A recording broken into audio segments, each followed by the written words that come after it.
burunqi zamonda bu yerga yaqinmi emas, yiroqmi emas bir yurtda bir azim daryo bo'lgan ekan. Daryoga yaqin joyda bir beliqchi buvoy yashaydi ekan. Uning 2 o'g'li bo'lib, ularning onasi burunli o'lib ketgan ekan. Buvoy bo'lsa daryodan tutgan beliqning yerimini bozorda setib, uyga un, yog', ko'ktatlarni setib oladi ekan. Qolgan yerimini uyga opirib, bolalari bilan pishirib yeydi ekan. Aylar, yillar o'tibdi. Bir kuni buvoy tuyuqsizla og'rib qopdi. Buvoy 2 o'g'lini chaqirtib, ularga vasiyat qildi. O'g'lim, sen ukang obdan qara. Unaga ham ona, ham dodi bo'l. Sen akangning gapini angla. Ko'p o'tmay, buvoy yo'riq dunyo bilan xo'shlashibdi.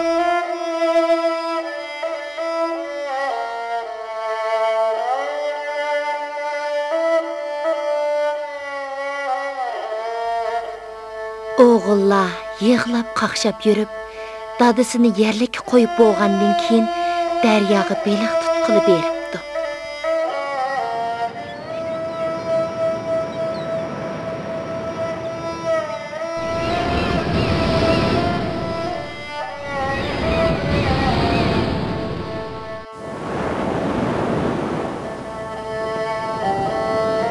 Lekin shuncha tirishibmi, arallab bir talla beliq tuta olibdi.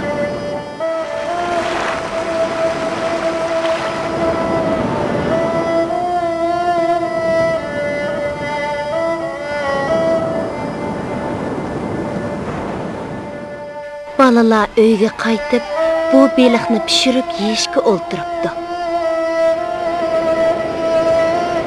Aksi beliqning beshini kesib olib, o'ziga qoldirib, qolgan qismini inisiga beribdi.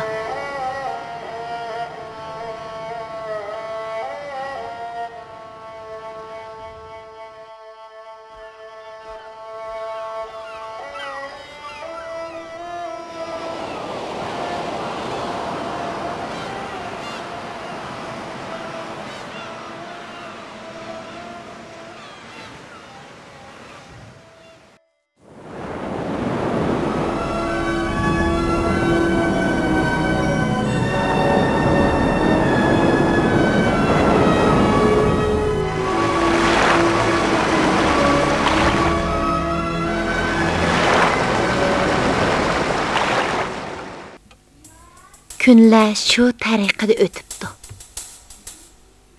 Bir kuni uqsining qo'sig'iga jin kiribdi. Oqqam neymişqi beliqning beshini o'zi yeydigandi. Buningda cho'qim bir gap bor. Xap, men cho'qim uni yo'qitib, beliqning beshini o'zim yeyman. Atsi ular odati bo'yicha daryoga beliq tutqili chiqibdi. Ular burunqideklar bir talla beliq tuta olibdi. Aksi narsalarni yig'ishtirib, uyga qaytishga tamshilganida Aka, o yerga qarag'ina, ajoyib bir beliq ko'rinyapti.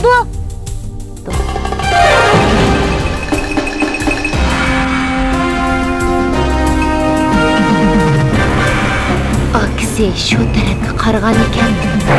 Aksi aksini urib, daryoga tushirib yutibdi.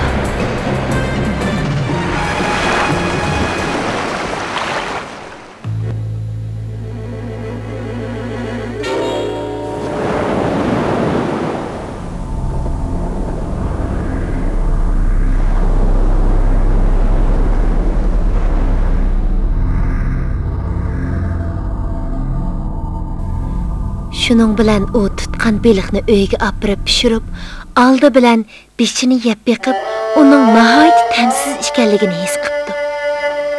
Ham o'zining xatolashganligini bilib, urib yig'labdi.